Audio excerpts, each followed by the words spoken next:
I'm here. All right, let me get this situated here. I don't know why half my head is great. I think we're good. Let's get situated here. Let me pull up the comments so I can follow along with you here. I'm glad we got Facebook to work. And I'll let Facebook do its thing because, and let you know that I'm here so that you can join me and then pop into the comments and let me know that you're here.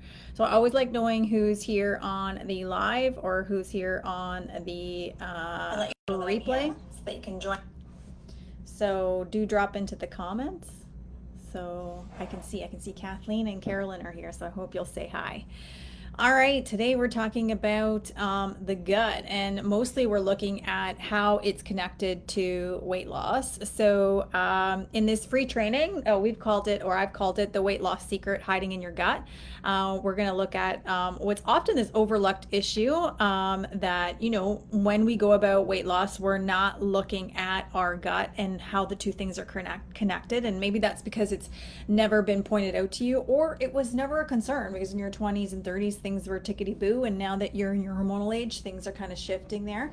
And this could be the reason why it's not working like it used to, is because it's not going to work like it used to because you're different. Things have changed, things have evolved, and so you need a different strategy, and one that involves the gut. So we're going to look at what's actually really going on and whether or not this is a missing piece there.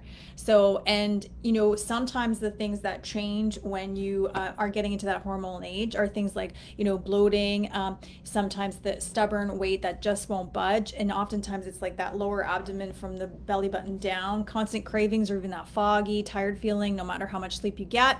Then this is the training that's for you. So again, drop into the comments, let me know if you're here live or here on the replay. That'll signal to me that you're an imperfect action taker, and you're not just going to take information in, you're actually going to do something with it. So I have two kinds of clients: the woman that has tried everything, and the woman that never needed to try anything because weight was good until perimenopause and menopause. So for the most part, women that have tried everything from like counting carbs, counting calories, cutting carbs, maybe they've tried like fasting or ditching sugar. Most diets focus on what you eat, so you're kind of reducing what you eat, or you're looking at taking out or omitting different pieces of those foods that you're eating that maybe aren't so good for you or like don't work for you, and how much you eat, right? But they completely overlook that piece, which is the digestion piece. So if your gut isn't healthy, I just got to let this land here, so listen up. If your gut isn't healthy, it doesn't matter how perfect your diet is, you won't get the results you want because your body just isn't absorbing and utilizing the nutrients properly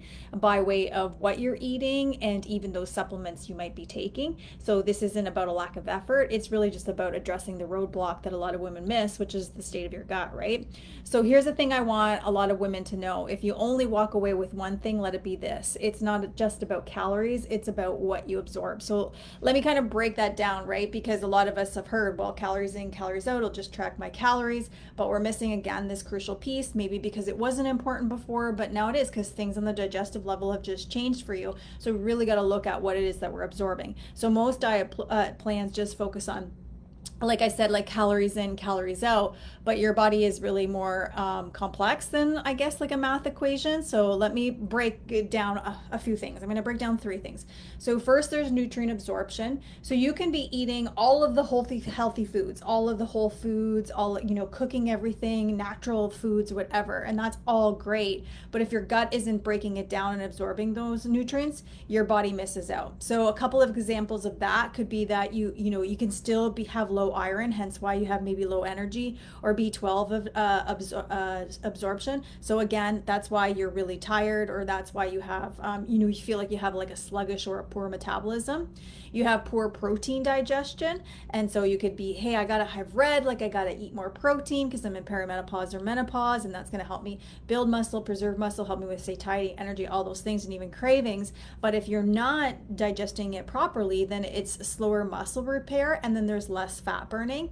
And then inadequate fiber breakdown can create like more gut bacteria or gut imbalances, for example. And then when that happens, you get more bloating. So that's what happens when we're just focusing calories in, calories out, and ignoring this gut thing. Is like, wait a minute, am I absorbing all of those things? I'm eating all healthy. Like, why does my energy feel sluggish? Why do I have really, like, after I work out, I get so sore and I have a hard time, recovering? Or like, why do I get so bloated? Well, it's because we're not necessarily, absorbing everything that we're eating. So the other thing is that it can also mess with your hunger hormone. So a healthy gut bacteria, that balances the hunger regulating hormones. So when your gut is off, these kind of hormones kind of go haywire, and then making you feel hunger, even though maybe you've eaten, and maybe you've experienced that. Now, sometimes that happens because, hey, I went to East Side Mario's, and I'm not picking on them. I eat a lot of carbohydrates when I was there, and so I feel really stuffed coming out, and then I have a lull in energy, and then I feel hungry. Well, it's because you ate, high glycemic carbohydrates and then carb loaded, basically. So it could be that, but basically it could be like, well, if your gut's off, then it could definitely mess with those hunger hormones. I just ate. Why am I feeling hungry again, right? And then inflammation as well. So an unhealthy gut often leads to what's called like systemic kind of inflammation, like all over the body, making your body more resistant to fat loss, especially in areas like your belly. Now, it's not to say that if you have inflammation, you can't lose weight. Yes, but it can feel like I'm working really hard to do this thing and it's just not happening. And it could just be because, well, your body has to prioritize cleaning out inflammation first. You want weight loss, but the body's like, inflammation is first priority. And so it's trying to work really hard at clearing that out. And some of my clients, will experience like, hey, my rings don't fit, and it's not because they're overweight, it's because they fit, and then now all of a sudden they can't get them on and off. Or it's like more lines around like their pants, or it's like more lines around like their sock lines and stuff like that. Those are all signs of water retention. Or sometimes in the gym, it'll look like, my muscles were visible, but now it feels like all my joints are achy and joints are swollen, and then now I can't see all my muscles. So those are all examples of inflammation, right? Because sometimes it can be really hard to understand, or what does that actually look like in practical turns. So the what is gut health and why does it matter? So we really got to have the conversation there. So we're understanding like, hey, it's not just about calories. We've got to think about what we absorb, and then we covered things like, your nutrient absorption, what that means, your hunger hormones and inflammation. But what's the deal with the gut, right? So first, let's break this down. Your gut is more than just your stomach. It's your digestive system, home to like trillions of bacteria to play a huge role in like your body's overall health. And so think of it as the control center, right? So it's a control center for your digestion, your hormones, your metabolism, and even your mood. So we often just think about digestion as just about how it makes you feel bloated, right? Or you don't like that area of your body, or digestion is about going to the bathroom. That's part of the equation, but we're not understanding like it's really the control center. So just think about it, if you don't have the control center operating right, what does that look like? You can think about it, even just me standing in front of this computer. Well, if my computer's operating system is not right, then I can't get live on here. I can't look at your your comments. I can't do many of the processes that I want to do just because the control center is off. So we have to think about it that way. So when your gut is healthy, your body just absorbs nutrients properly, and we just explained why that's important.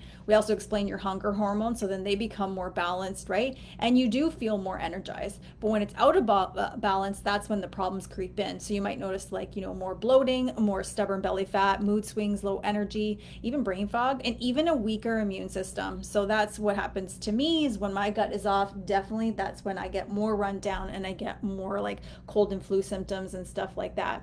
So before we really dive in, let's break down some of some of this, like how it applies to you. So we kind of looked at it a bigger level. Now I want to take you like at a more micro level so that you can understand how that applies to you. So we did talk a little bit about nutrient absorption. So let's really look at now, what does that mean? So your gut is responsible for breaking down the food you eat into essential nutrients. Essential nutrients being things like vitamins, your minerals, your amino acids, your fatty acids. So then those nutrients are absorbed through the walls of your intestines into the bloodstream, where they're transported to the cells and the organs for energy, repair, and overall function. So a healthy gut ensures that that process is just really efficient and effective. So your process could be, working, but it's not efficient.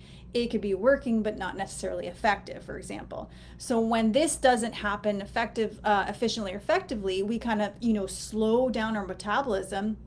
And then when we do that, that's when we generally struggle with weight loss. So not only that, but it can also increase your cravings too. The cravings are a signal that generally they're a signal that something is lacking. They're not a signal of you not having willpower or control. And that's usually what we go to. I just need more control over my eating. But no, they're a signal that something is lacking. So, but what else can happen is hormones can become unbalanced. So it isn't just a result of perimenopause or menopause.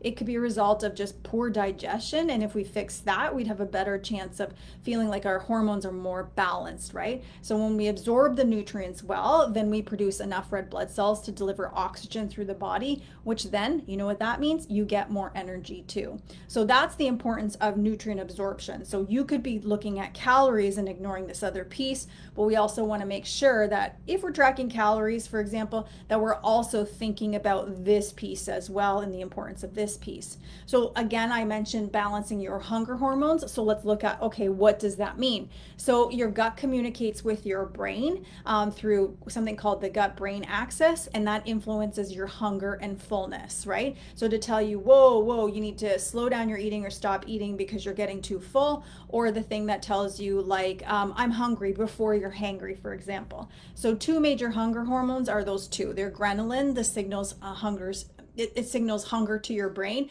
and then the other one is leptin. That one's the one that signals that you're kind of full or you're satisfied, so you don't need to eat anymore. So a healthy microbiome ensures that those signals are kind of working properly, and when they aren't signaling properly, it can lead to increased hunger, overeating or snacking, but it can also lead to never feeling full even after you just ate. And when this happens, we take in more calories than our body needs. And then that kind of leads to weight going up versus down. So think about it like when your internet signal isn't strong and you're watching a show and it keeps buffering and buffering. That's what your body's spending a lot of time doing, is buffering and buffering. And then you're doing all the things to lose weight and you're like, why isn't this working? Because it's working really hard to buffer and buffer, right? And so you can think about it like in that kind of sense. Maybe that helps you make sense. You can let me know in the comments if that kind of, that visual kind of helps me understand that. And some of my clients, when I coach them, they have a hard time knowing when they're full. And one, yes, that can be because of distracted eating, the speed of eating or what you're eating. But it can also be as a result of like, hey, I don't have my hunger hormones balanced out, and that's why I don't get this sensation of full unless I'm really stuffed there. And then that leads to you eating like excess calories, right? And then let's look at feeling energized. So what does this mean? Like what role does the gut play? Because we kind of talked about that, right? Is a healthy gut produces something called shorty chain fatty acids during digestion, which directly fuels your body and promotes like energy production, right? So it also ensures stable blood sugar levels, preventing kind of those energy dips and keeping your metabolism running smoothly. So those energy dips, where you've like this and then you like this and you crash, right? So here's what else I need you to know. So our microbiota is healthy bacteria that kind of lives in your gut and has a huge impact on our health and well-being, right? So like we've just already talked, but also just I want to go a step further because I just like briefly touched on it. It does impact or shapes the development of our immune system too. So gut bacteria are responsible for the absorption of minerals and vitamins from our food we eat. So if those important bacteria are not working effectively, we can't feed our immune system with the right nutrients to protect us from diseases or like flus and stuff like that. So this is why it's so important to have a good balance of gut bacteria. It's not just for weight loss, but for immune system too, because we also know that when we're run down, then we're least likely to, do the things that we need to do. So when you have a good working gut, it means you have consistent energy levels. So it makes, obviously exercise easier, making food choices easier, but it also means you have less inflammation, which is also a big cause of fatigue, right? So to kind of summarize that, why we're looking at the gut when it comes to weight loss and maybe why you haven't and why you need to, is when your gut is functioning well, you kind of absorb the nutrients needed to fuel your body. You keep your kind of metabolism running and regulating your hormones. You feel full and satisfied, reducing the likelihood of overeating or succumbing to cravings. Your energy levels are consistent, helping you stay active and focused throughout the day. And you have a stronger immune system too. But when your gut is unhealthy, then kind of those systems break down. And again, you can think about it like it's constantly buffering because it's trying to get those systems working effectively and efficiently. And so that's sometimes why we feel like we're doing all of the things and it's not soliciting the results that we wanted to, is because we're not considering that buffering that's happening. We're ignoring that from the equation. Or it's why the things that used to work no longer work because we didn't care about gut health. We didn't need it. It was working and now it's not because we have all of these shifts in our hormones as well. So we need to consider it as part of our equation as well.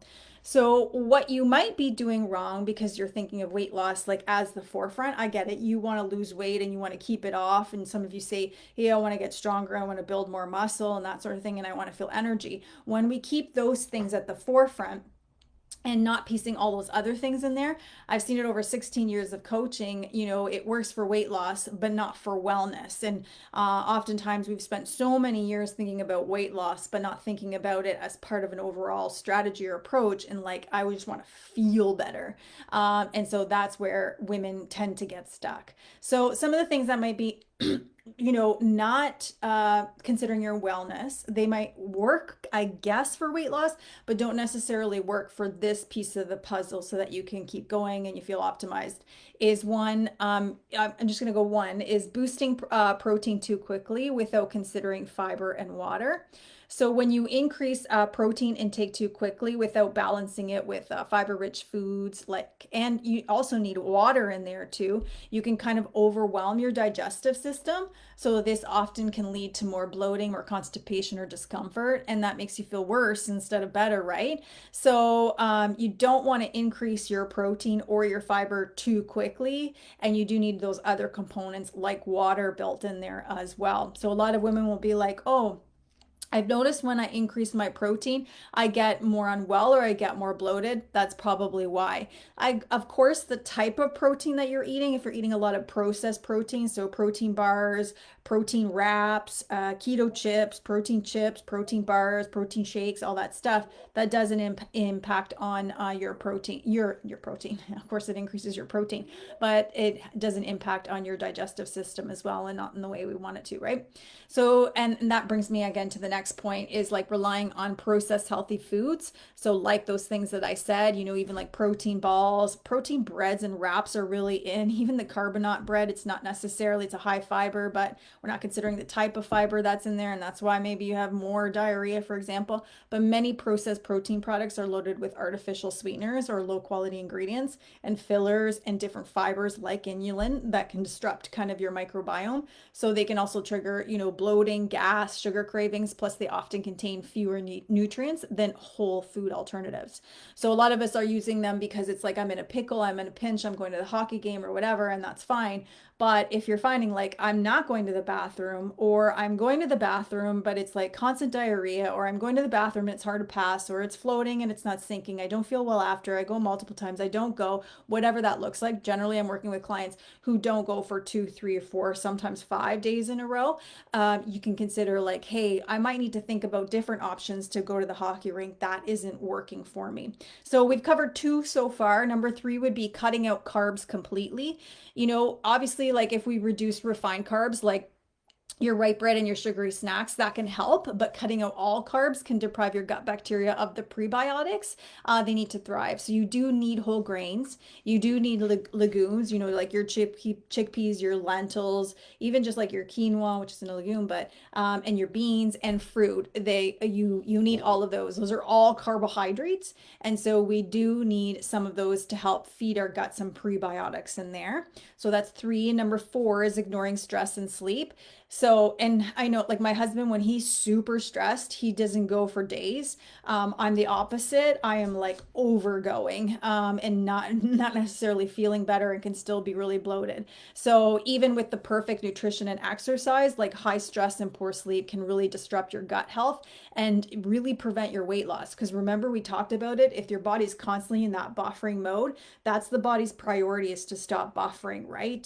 To balance things out, what even though you want weight loss. So when we ignore our stress and our sleep, and that is impacting our gut health, then we can see that it starts to impact our weight loss too. So elevated cortisol levels, which is that stress hormone, can also lead to inflammation, but it can also lead to more cravings, fat stores, especially around the belly. So a lot of women will tell me like, when I'm super stressed, I'm not actually hungry.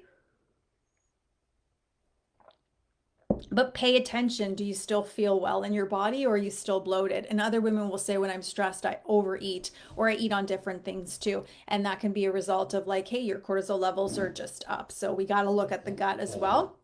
Number 5 is we think, okay, let's eat more fermented foods or probiotics, right? So while probiotics and fermented foods like yogurts, kombucha, kimchi are all great for the gut, if you're adding too much in, that can cause more bloating, gas, or diarrhea, particularly if you're on the wrong kind of probiotic. They don't make you feel well.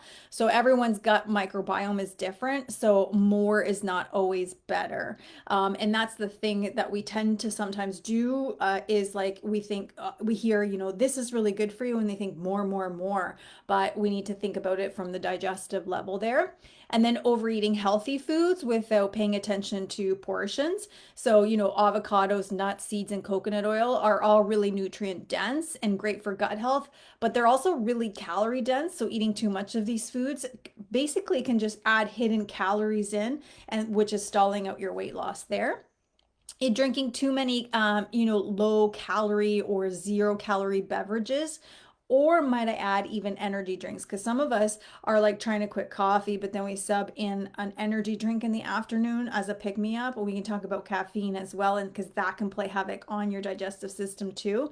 But drinks like fruit juices, sugary smoothies, or even 0 calorie sodas with like that artificial sweeteners, they can disrupt your gut microbiome, right? So 0 calories might work well for weight loss, but it doesn't work well for your gut, and so we have to consider overall wellness and how the two kind of work together.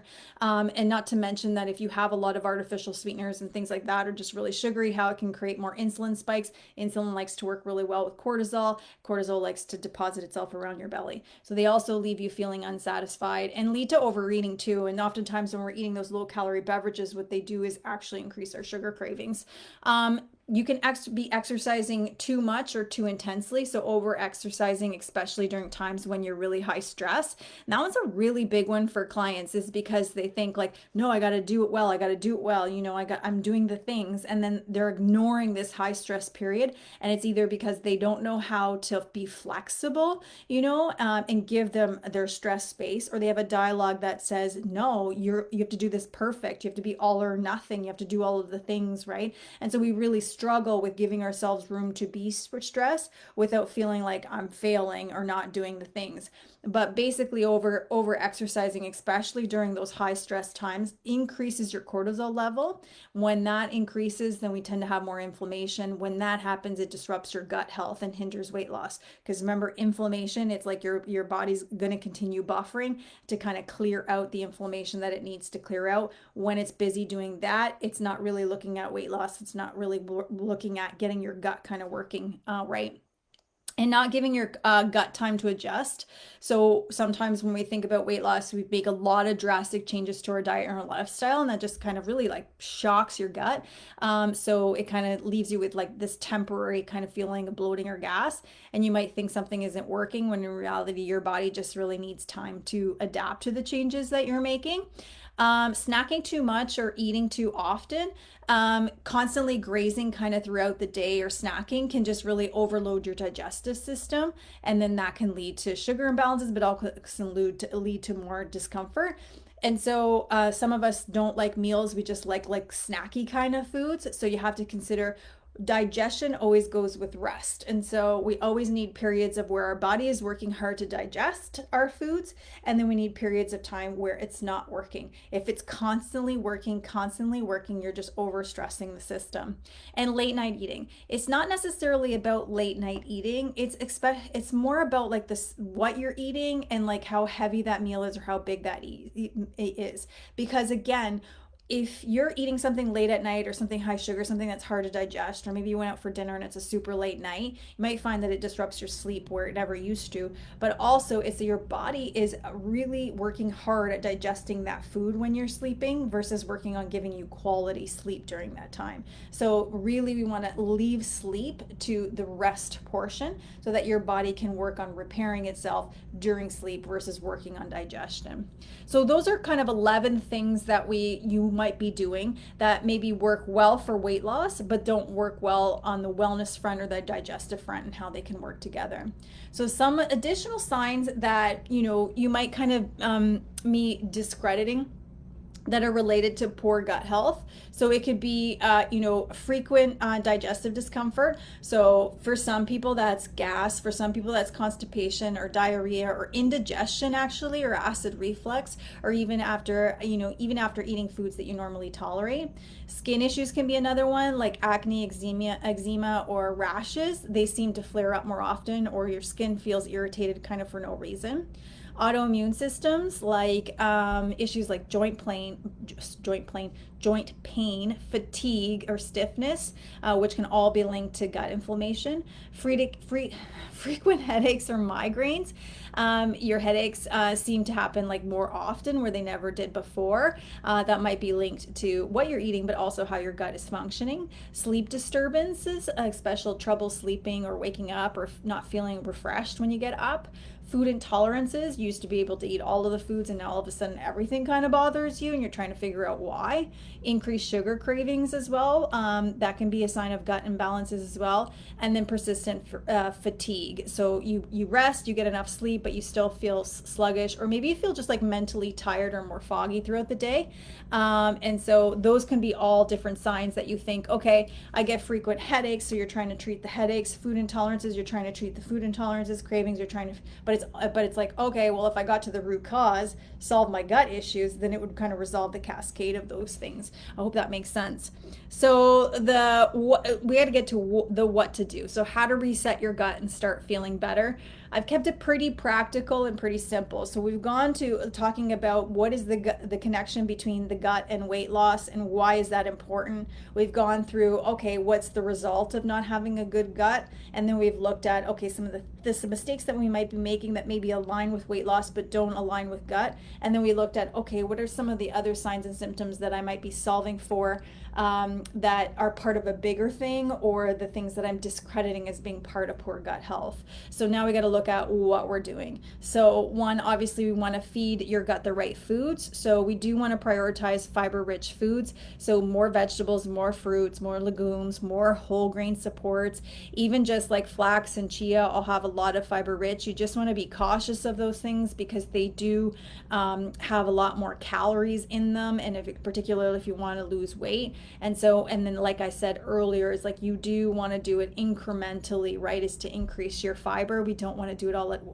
once. Likewise with fermented foods like your yogurt, your kefir, your sauerkraut, your kimchi. Also, if you're into like a veggie green or anything like that, you can get it fermented too, or those sorts of things. But again, you want to make sure that you're doing it slow, unsteady there. You're not doing it a lot all at once. And then healthy fats, like we just talked about, that can strengthen your gut lining there. And then obviously, so we can add in all of these things, right? So that's an add-in approach. And then we can cut back or take away the things that are disruptors. So we can cut back on processed foods, right? So, limit, I'm not saying cut out, limit refined sugars or artificial sweeteners and heavily processed snacks. Like we talked about protein bars and things like that. Identify food sensitivities. So, is it dairy, is it gluten? So, we always do a gut protocol when I work one-on-one with clients. And this is why, is we want everything kind kind of on board there. So you're going to identify food sensitivities. And there's a difference between I'm intolerant of this, so, something similar to a celiac, versus like I'm sensitive to this. And sometimes we're sensitive to things, but it's oh so tasty and we do it anyway. We know we shouldn't drink dairy or eat the cheese, but we do it anyway. But we're not, but then we're like, oh, why is the scale up? Why do I feel sluggish? Why am I so bloated? This is the trade. You eat the cheese, you get that. So you got to accept that that's the reality of the equation.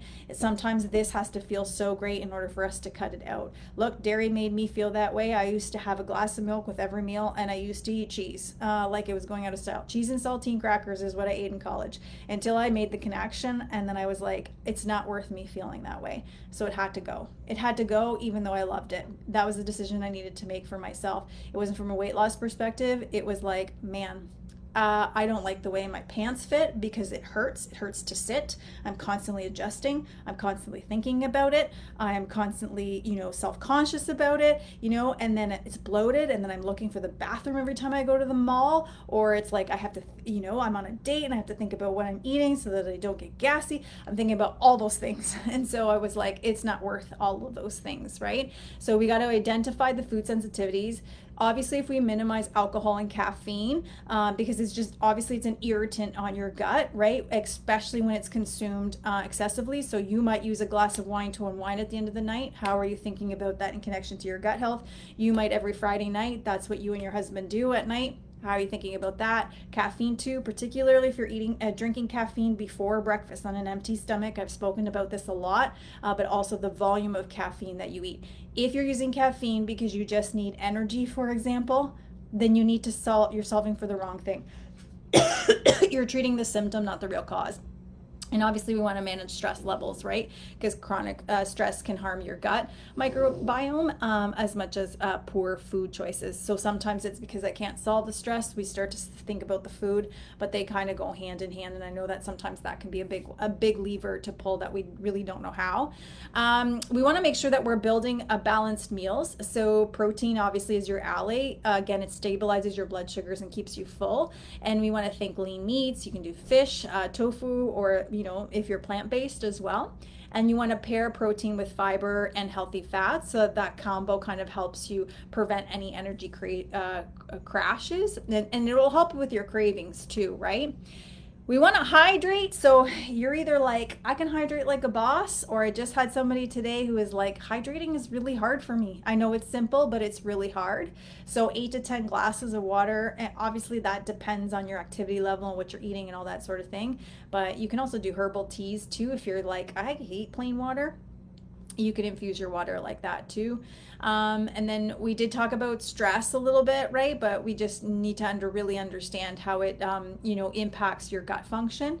So, for some people, it is going to be journaling. For other people are like, heck no. For some people, it's going to be meditating. For other people, it's going to be heck no. Some people are going to do deep breathing. This is what I always work with my clients, is trying to find the thing that's going to help them feel like they've got a little bit of me time. They got a little bit of space before moving on to the next task. And, that they just get into the present moment, right? And the other thing is that we kind of often neglect, and it's easy if you're just on a shake-based plan to neglect this piece, and I've talked about this in relation to digestion and many other trainings too, is you want to chew your food. And that means that you have to eat slowly and you have to eat mindfully. So because your digestion does start in your mouth, and that's going to reduce bloating. So if you think if you're just drinking shakes all the time, you're removing the chewing. You might be multitasking and that shake takes you an hour to drink, but that's not the mindfully part. And sure, it is slow, but it's missing the digestion piece that really starts in your mouth. So and we do want to avoid distractions. So a lot of my clients will work on, it's not just what you eat, it's also why you eat, but how you eat. It's no scrolling, no reading, no multitasking, which is a big one, and no working as well, or no watching TV. Then we've got to get up and move. So when we get up and move, like exercise encourages a wave-like motion in your intestine, which kind of aids digestion and elimination. So sometimes if we eat and then we incorporate a bit of movement afterwards, that will help us with digestion as well. And it helps with blood sugar levels as well, if we can do that as well. So you can think about light activity like that, and then you can think about your exercise. Just remember what I said though, is over exercising when you're in a stress period, that can also have an impact on your digestive system. And then we want to supplement wisely if needed. So you can think about a probiotic and choose one with a variety of strains, because that's going to be, balance your microbiome. You can also work with a naturopath as well on that. But also, if one of the things that I learned early on is if you take the probiotic and it makes you feel kind of pukey a bit, it's not the right fit for you. Not to say that's the only indication, but that is one. But probiotics aren't going to do the work of everything else. So if you're taking a probiotic, you're wasting your money if you're not doing anything else. So stop wasting your money. You might as well save it up for coaching. A prebiotic. So some people do really well with things like, garlic, onions, bananas, and asparagus, or you can consider a supplement too. I drink a tea that's a prebiotic tea, which I really love, or some people are really into like mushroom teas or mushroom coffee and things like that. Those ones have really great prebiotics too. I can't tolerate garlic and onions very well, because low FODMAP is where I need to be in order for my digestive system. For some of you, that would be a really great prebiotic. And then a digestive enzyme that can just help you break down certain foods that you struggle digesting as well. So that can help you too. So supplement wisely and if needed, and none of those are needed if you're not doing any of the other things. So as we wrap up today's training, obviously if you're here live, you have the opportunity to ask questions, right? So the real challenge is consistency over perfection with all these things, right? Knowing what to do, it can be hard, obviously, but even today I kind of laid out what you need to do. That's necessarily the hardest part, because now you got, I covered quite a bit in terms of what it is that you can start doing. It's doing it consistently. That's kind of the hard part, and that'll make the biggest difference. So you got to think about, I gave you a few, several steps. Think about 1, 2, or maybe 3 steps that you can start incorporating. Then you can come back and watch the training and pick up another one and pick up another one. So these trainings are designed to help you make connections. I hope that they simplify bigger topics and help you take imperfect action, because doing simple better is the secret to real progress. So this is your permission slip to kind of become an imperfect action taker. Take what you've learned today and you turn it into action for you that works for you. So while these trainings provide, I hope, valuable steps, they're just one way I support women like you. So I do one-to-one custom coaching. That's where real transformation happens, because we're working on simplifying nutrition, we're working on exercise, stress, and sleep habits in a way that supports your hormones, your energy, and digestion.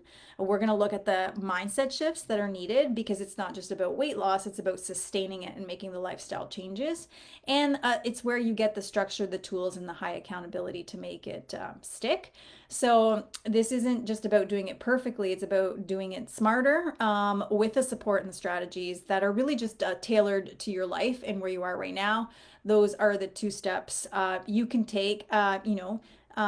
If this has piqued your curiosity, you can just, if this has piqued your curiosity in the sense of, I love these trainings, but I'm having a hard time piecing all the things together and doing all of the things, then you're going to want to reach into my DMs to ask me questions and more importantly, share your top 3 health and fitness goals. And if that feels too scary right now, you can head to the guide tab, the transformations tab, and hear the stories of the real women who've experienced and continue to experience the shift. So, 1, see you back here for the next training, but 2, I always love to hear from you in the comments. Tell me, what are you going to do with this training? What action step are you going to take? All right, I hope it was helpful. I'm Coach Cindy, signing off.